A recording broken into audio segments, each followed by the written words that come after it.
Yohanes Pembaptis sungguh-sungguh menjadi saksi kebenaran atas apa yang ia sendiri lihat dan ia alami.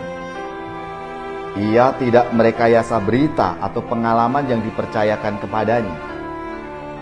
Akan tetapi, pengalaman dan pengetahuan yang benarlah yang ia sampaikan atau ia sharingkan kepada orang lain.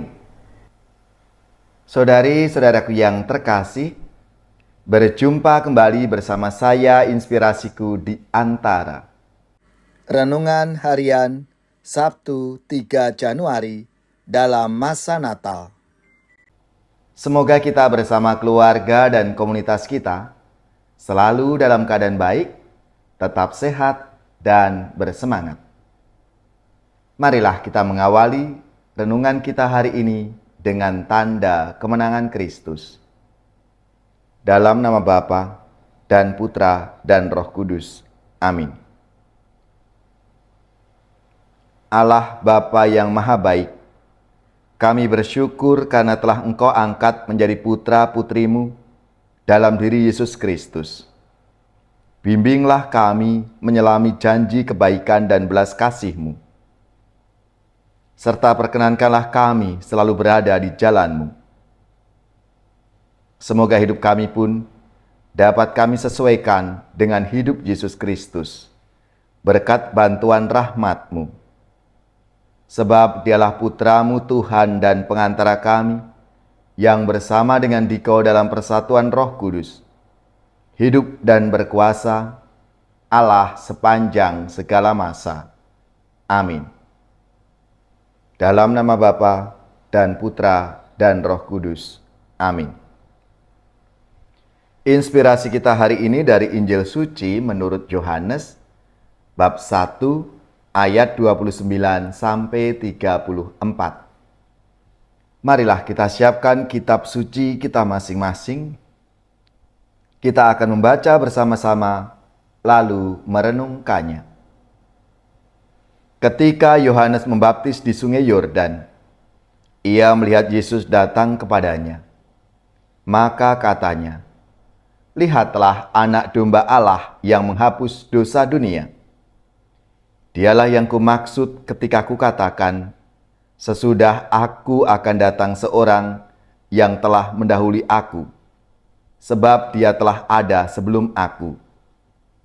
Aku sendiri pun mula-mula tidak mengenal dia, tetapi untuk itulah aku datang dan membaptis dengan air, supaya ia dinyatakan kepada Israel." Dan Yohanes memberikan kesaksian, katanya, "Aku melihat roh turun dari langit seperti merpati, dan roh itu tinggal di atasnya. Aku pun sebenarnya tidak mengenal dia, tetapi yang mengutus aku membaptis dengan air telah berfirman, jikalau engkau melihat roh turun ke atas seseorang dan tinggal di atasnya, dia itulah yang akan membaptis dengan Roh Kudus. Dan aku telah melihatnya, maka aku memberi kesaksian, dia inilah Anak Allah." Demikianlah sabda Tuhan. Terpujilah Kristus.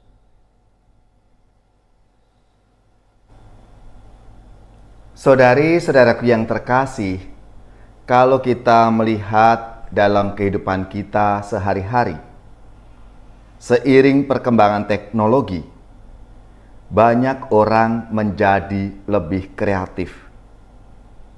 Ada yang kreatif untuk memenuhi, mengembangkan, dan memudahkan berbagai kepentingan umum. Namun ada juga yang kreatif demi mencapai kepentingan tertentu yang sering kali berlawanan dengan harapan banyak orang. Ada orang yang karena kreativitasnya dapat merekayasa material dan data tertentu untuk tujuan yang tidak baik. Misalnya, ada orang yang mengedit foto, video, atau berita tertentu dengan tujuan menipu atau menciptakan kegaduhan, bukan memberi kesaksian untuk membantu dan mencerahkan hidup banyak orang. Contoh kreativitas yang tidak baik itu berbeda dengan apa yang kita dapatkan dalam sabda Tuhan hari ini. Yohanes Pembaptis sungguh-sungguh menjadi saksi kebenaran atas apa yang ia sendiri lihat dan ia alami. Ia tidak merekayasa berita atau pengalaman yang dipercayakan kepadanya.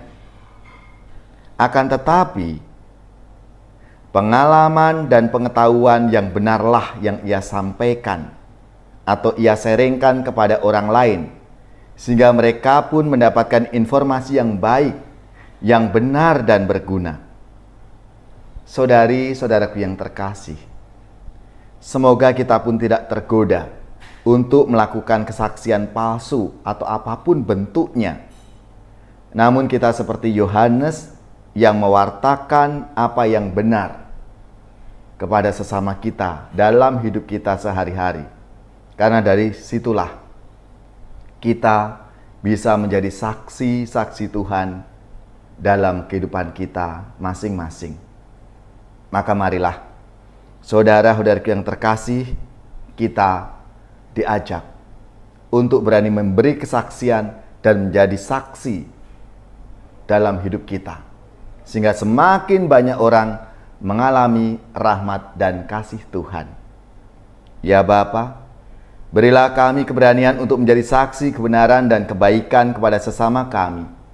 Semoga hidup kami menjadi ekspresi cinta dan kebaikan-Mu bagi dunia.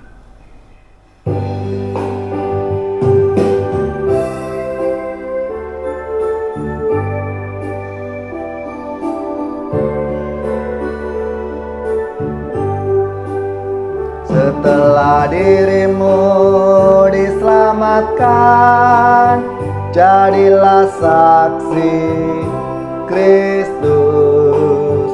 Cahaya hatimu jadi terang, jadilah saksi Kristus. Tujuan hidupmu jadi terang, jadilah saksi Kristus. Setelah dirimu kau tinggalkan, jadilah saksi Kristus. Kehidupan baru kau dapatkan, jadilah saksi Kristus.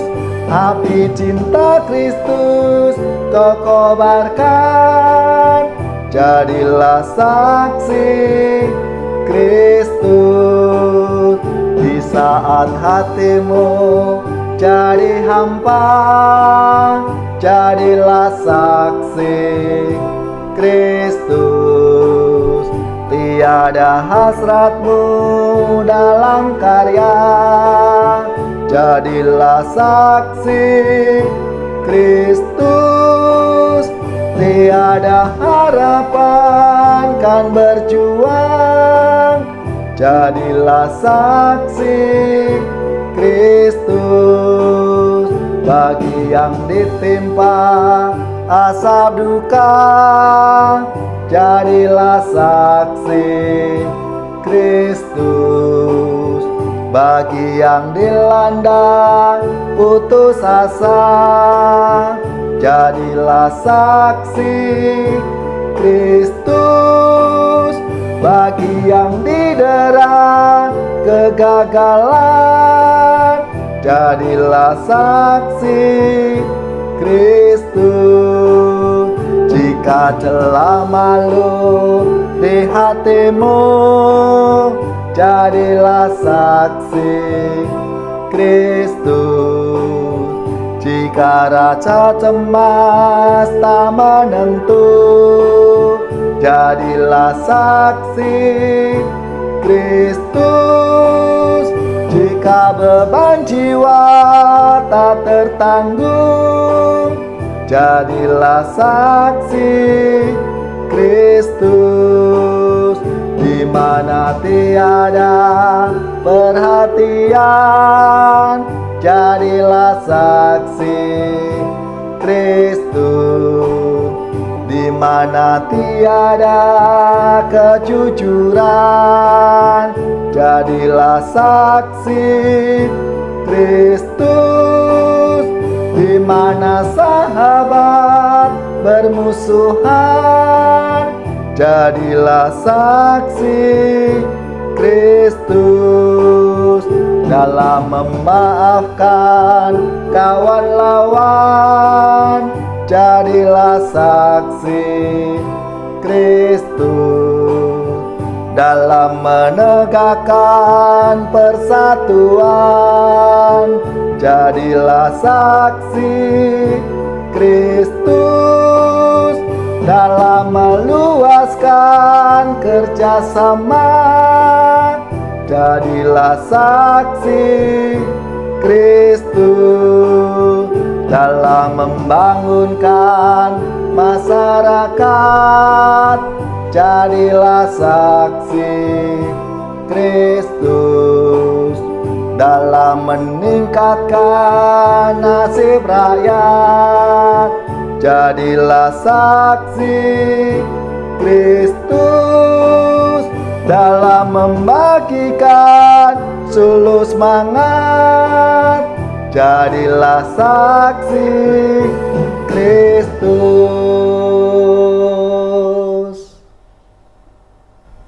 Saudari-saudaraku yang terkasih, marilah kita mengakhiri renungan kita hari ini dengan mohon berkat Tuhan, dan kita akan menerima tugas perutusan. Marilah kita siapkan hati kita untuk menerima berkat-Nya. Semoga saudari-saudara sekalian, keluarga-keluarga dan komunitas kita, orang-orang yang kita doakan, mereka yang sakit, yang menderita, seluruh tugas, belajar, pekerjaan, usaha serta karya pelayanan kita, dibimbing, dilindungi dan diberkati oleh Allah yang Maha Kuasa, Bapa dan Putra dan Roh Kudus. Amin.